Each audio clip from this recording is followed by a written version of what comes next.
Hello students. मेरा नाम है तरुण और आप देख रहे हैं ब्रेन ब्रिज। ब्रेन ब्रिज में आपका स्वागत है। आशा करता हूँ कि आप सभी की दिवाली अच्छी रही होगी। आज हम स्टार्ट करेंगे क्या लास्ट क्लास में हमने पढ़ा था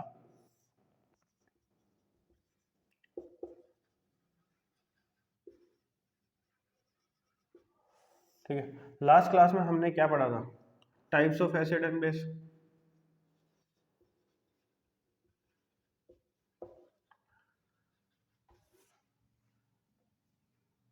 आज हमने पढ़ाने का तुम्हें बोला था पीएच स्केल के बारे में। ठीक है, तो पीएच स्केल को पढ़ने से पहले हम चलते हैं इंडिकेटर्स पे जो हमने फर्स्ट क्लास ली थी। इंडिकेटर्स के बारे में, ठीक है। यहाँ पे हमने दो टाइप के इंडिकेटर पढ़े थे, नेचुरल इंडिकेटर और आर्टिफिशियल इंडिकेटर, जिनमें हमने लगभग लगभग 5 से 6 इंडिकेटर पढ़े होंगे। ठीक है, उसके अलावा भी बहुत सारे इंडिकेटर्स होते हैं। इन सबको मिला के एक इंडिकेटर बनाया गया जिसको हमने क्या बोला? Universal indicator.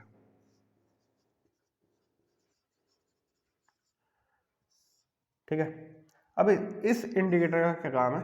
इस इंडिकेटर का काम है कि कोई भी सॉल्यूशन हो, न्यूट्रल हो, एसिडिक हो, बेसिक हो, इसमें ये खुद का क्या कलर शो करेगा। ठीक है, अब वो कलर कैसे शो करेगा?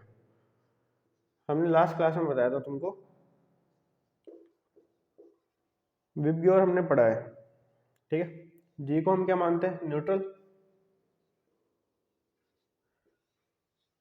जो भी ये तीन कलर, मतलब इस पेपर पे ये तीन कलर आएंगे तो वो क्या होगा? एसिडिक। और ये तीन कलर आएंगे तो बेसिक नेचर का होगा। ठीक है, अब थोड़ा आगे बढ़ते हैं। ये तो हो गया यूनिवर्सल इंडिकेटर का काम, कि ये हर सॉल्यूशन में खुद का कलर शो करेगा। अब आते हैं पीएच स्केल पे। पी का मतलब होता है पोटेंस, जिसका असल में मतलब क्या होता है? पावर। एच का मतलब तुम सबको पता है, हाइड्रोजन। हाँ, तो ये क्या हो गया? जिसमें हाइड्रोजन की पावर जो नापेगी उस स्केल का नाम हो गया पीएच स्केल। ठीक है, अब एक हमने स्केल बनाई जिसमें हमने रीडिंग कहाँ से कहाँ तक रखी? 0 to 14। 7 वाले को हमने क्या बोला? न्यूट्रल। ठीक है, अब देखो पीएच स्केल का काम क्या था? कि कोई भी सॉल्यूशन हो, ये उसके अंदर क्या नापेगा? H प्लस आयंस की कंसंट्रेशन को नापेगा। ये इसका काम है। ठीक है, अब 0 to 7 अगर रीडिंग आती है तो वो कौन से नेचर का होगा? एसिडिक नेचर का होगा।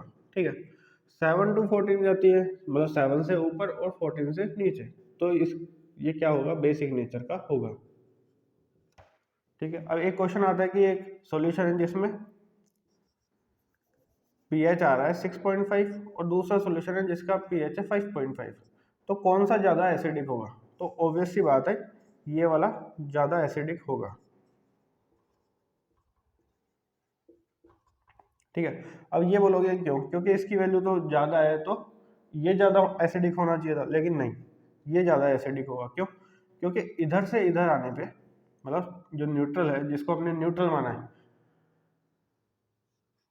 वहां से लेफ्ट में आने पे H प्लस आयंस की कंसंट्रेशन इंक्रीज हो रही है और इधर से इधर जाने पे H प्लस आयंस की कंसंट्रेशन डिक्रीज हो रही है। ठीक है, H प्लस आयंस की कंसंट्रेशन इंक्रीज होना मतलब एसिडिक नेचर का बढ़ना। एसिडिक ज़्यादा होगा वो, यहाँ पे होगा 6.5, यहाँ होगा 5.5 मान लेते हैं, तो ये वाला बाद में आ रहा है, तो ये वाला क्या होगा? ज़्यादा एसिडिक होगा एज कम्पेयर टू 6.5 के। अब ऐसे ही बात कर लेते हैं, H प्लस आयंस की कंसंट्रेशन डिक्रीज होना, या ऐसे भी बोल सकता हूँ कि OH माइनस की आयंस की कंसंट्रेशन इंक्रीज होना, कि किसी भी सॉल्यूशन में कितने OH माइनस आयंस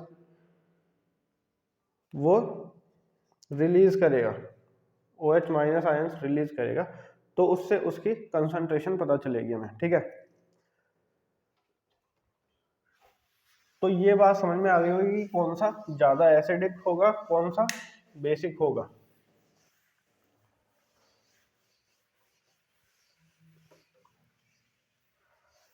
अब इसकी एप्लीकेशंस पढ़ते हैं हम कि ये कहाँ कहाँ कैसे कैसे काम आती है, ठीक है। PH in our everyday life.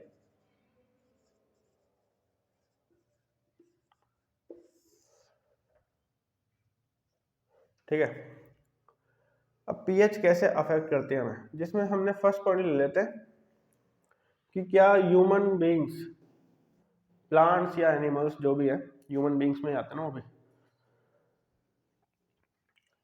उन पे अफेक्ट होता है क्या पीएच का। हाँ जी, ऑब्वियस ही होता है।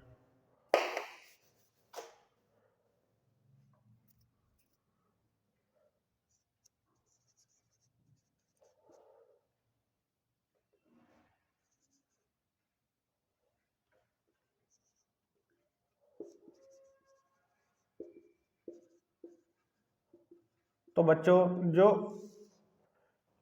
एनिमल्स और प्लांट्स है वो बहुत कम रेंज के पीएच में सरवाइव कर पाते हैं। 7 to 7.4 7.8 पीएच जो होगा वहां तक ही ये सरवाइव कर पाते हैं।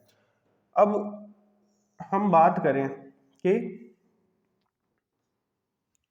हम बात करें कि इतने में ही सरवाइव कैसे कर पाते हैं, तो यहाँ तक देखो, एसिडिक नेचर होगा तो वो कम सरवाइव कर पाते हैं as compared to basic nature के, क्योंकि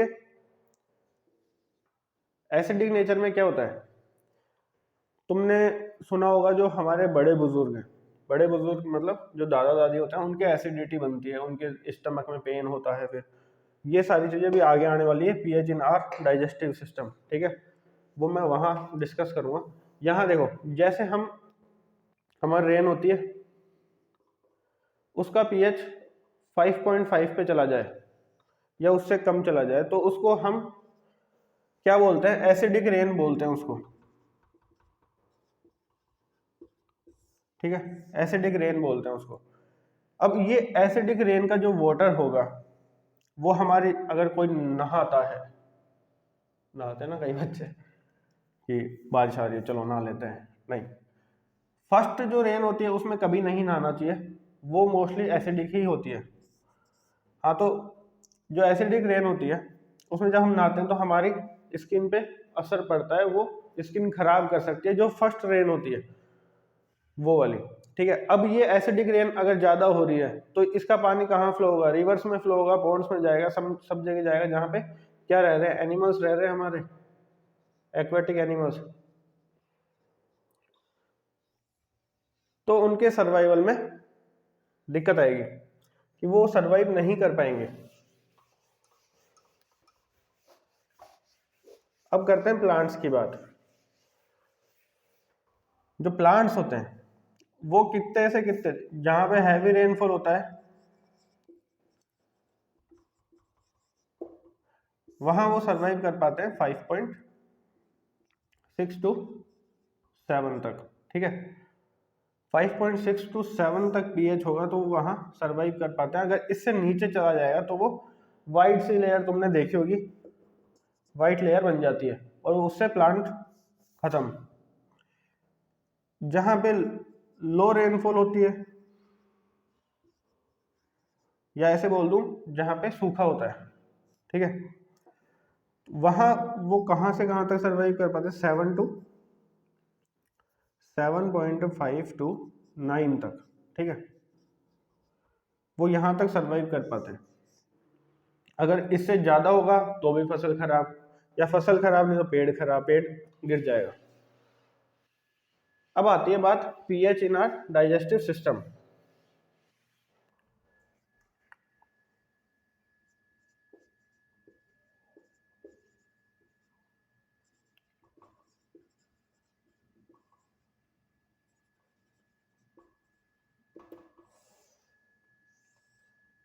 ठीक है, तो एक बार वो डाल देता हूँ।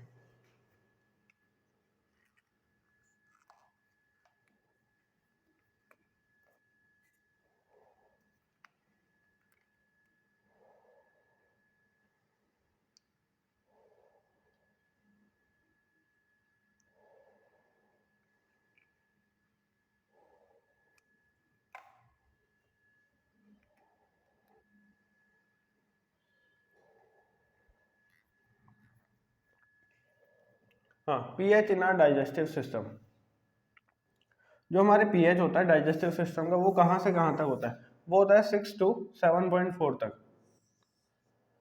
अब ये क्यों होता है, 6 तक क्यों पहुंचा, ये 6 वाला तो एसिडिक हो गया, ठीक है, पर ये क्यों होता है, क्योंकि जो हमारा डाइजेस्टिव सिस्टम है वो बहुत सारे एसिड्स और जूस सीक्रेट करता है, एसिड्स और जूस बनाता है हमारा digestive system.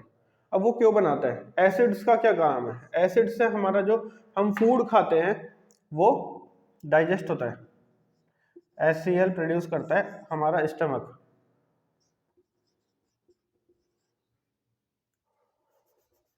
Digestion of food, ठीक है, डाइजेस्ट होता है।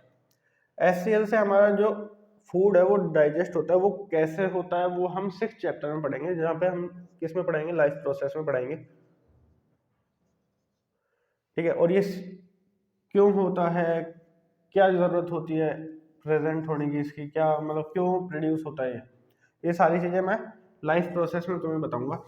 अब HCl प्रोड्यूस होगा तो तुम बोलोगे कि एसिड जब हमारे पेट में प्रोड्यूस हो रहा है तो वो हमारे पेट की वॉल्स को अफेक्ट करेगा, नहीं, नहीं करता है, कुछ हद तक करता है, मतलब कभी कभी, जैसे बड़े बुजुर्ग जो होते हैं हमारे, जो कि अभी मैंने थोड़ी देर पहले बात की थी, उनके क्या होता है, फूड डाइजेस्ट नहीं हो पाता है, time to time food digest नहीं होगा तो उनके HCl की मात्रा कितनी हो जाएगी, अगर फूड डाइजेस्ट हो रहा है तो ये HCl उसमें काम आ रहा है, ठीक है, अगर फूड डाइजेस्ट नहीं हो रहा है तो ये HCl तो ऐसे कैसे है ना, अब ये HCl और प्रोड्यूस होगा टाइम टू टाइम, ठीक है, तो HCl की मात्रा क्या हो जाएगी, उनके बढ़ जाएगी, बढ़ जाएगी तो उनके क्या होगा, जलन होने लगेगी पेट में, पेट में जलन होगी तो वो डॉक्टर के पास जाएंगे।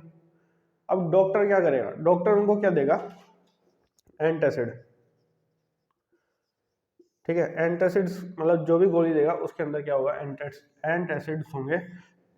वो क्या करते हैं, इनका नेचर क्या होता है, इनका नेचर होता है बेसिक नेचर होता है इनका, ठीक है, इनका नेचर बेसिक होता है, तो ये एसिडिटी को खत्म करेंगे और न्यूट्रल करने की कोशिश करेंगे हमारे स्टमक को, ठीक है, तो ऐसे ये डाइजेस्टिव सिस्टम हमारा काम करता है। अब नेक्स्ट टॉपिक क्या है कि पीएच ऑफ आर टूथ, या ऐसे बोलते हैं माउथ,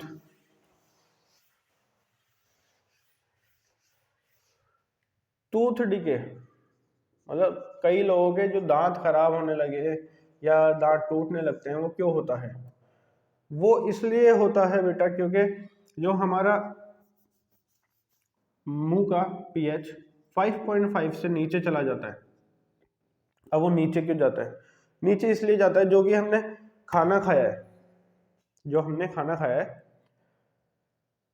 उसके कुछ पार्टिकल्स हमारे माउथ में प्रेजेंट रहते हैं, ठीक है, माउथ में प्रेजेंट रहते हैं तो क्या होता है, वहाँ बैक्टीरिया, माउथ में जो बैक्टीरियाज होते हैं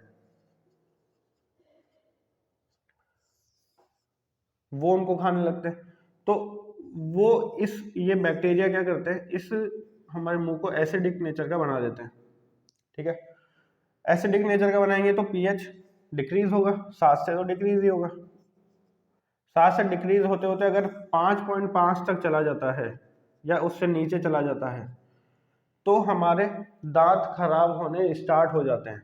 दांत खराब इन द सेंस किसी किसी के दांतों में लाइनें होती है या कोई कोना टूटा हुआ होता है, वो किसकी वजह से होता है, इसी की वजह से होता है।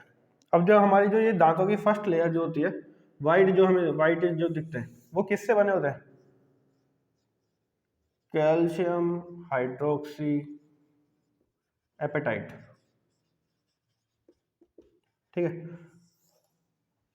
Calcium hydroxy apatite. अब तुम्हारी बुक में लिखा हुआ है कि ये डिजोल्व नहीं होता वाटर में, ये तो कैसी बात है, ये डिजोल्व हो जाएगा तो फिर खाएंगे कैसे हम, नहीं ये डिजोल्व होना भी नहीं चाहिए।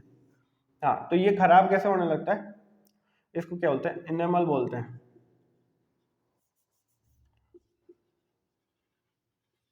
ठीक है, कैल्शियम हाइड्रोक्सी एपेटाइट से बना होता है ये खराब होने लगता है क्योंकि इसका पीएच किससे कम हो जाता है, या तो 5.5 हो जाएगा या तो इससे कम हो जाएगा, तब ये खराब होने स्टार्ट हो जाते हैं। तो टूथ डीके का तुम्हें समझ में आ गया होगा। अब इससे बचने के लिए हमें क्या करना चाहिए? इससे बचने के लिए हमें रोज जैसे ही हम खाना खाएं वैसे ही, जैसे हम खाना खाते हैं तो हमें टूथपेस्ट से मतलब ब्रश कर लेनी चाहिए। और जो हम टूथपेस्ट यूज कर रहे हैं वो बेसिक नेचर का होना चाहिए, मतलब ज़्यादा बेसिक भी ना हो लेकिन बेसिक बेसिक नेचर का होना चाहिए, ठीक है।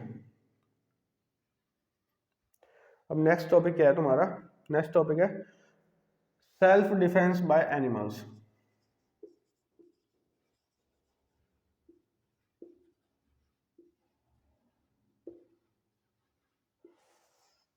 ठीक है, एनिमल्स कई बार जो ये एसिड्स और ये सब प्रोड्यूस करते हैं इनका सेल्फ डिफेंस में भी काम लेते हैं। जैसे कि हनी भी होती है, वो क्या करती है? अब ये देखो, ये आएगी, ये तुमसे डरेगी, तुम इससे डरोगे, ठीक है। लेकिन असल में ऐसा कुछ नहीं होता, नहीं ये तुमसे डरती है इसलिए ये तुम पे अटैक करती है, तुम इससे डरते हो ये तुम इस पे अटैक करते हो। ऐसा नहीं करना चाहिए। ये जैसे आती है वैसे अपने आप चली जाएगी अगर तुम इसको छेड़ोगे नहीं तो। ये आएगी, तुमने इसको छेड़ा, ये तुम्हारे क्या करेगी? खुद के जो डंक है वो मारेगी स्किन में। अब इसके जो ये डंक होते हैं इसके अंदर क्या होता है? एसिड प्रेजेंट होता है। एसिड प्रेजेंट होगा ये तुम्हारी स्किन में जाएगा, स्किन में जाके तुम्हारे यहाँ पे खुजली पैदा करेगा, इरिटेशन होगी तुम्हें, ठीक है। इरिटेशन होगी तो तुम जाओगे डॉक्टर के पास।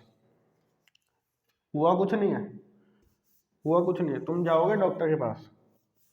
डॉक्टर क्या देगा? वही एंटासिड, या फिर जिसका जिस भी दवाई का बेसिक नेचर होगा वो दे देगा और तुम्हें बोलेगा इस पे लगा लेना और तुम्हारा काम खत्म। फिर बस इतना ही था कि हाँ अब अपने खुजली खत्म हो गई, थोड़ा जो ये दवाई दी थी, दवाई से क्या हो जाएगा? थोड़ा आराम मिल जाएगा तुमको और बस फिर वैसे के वैसे।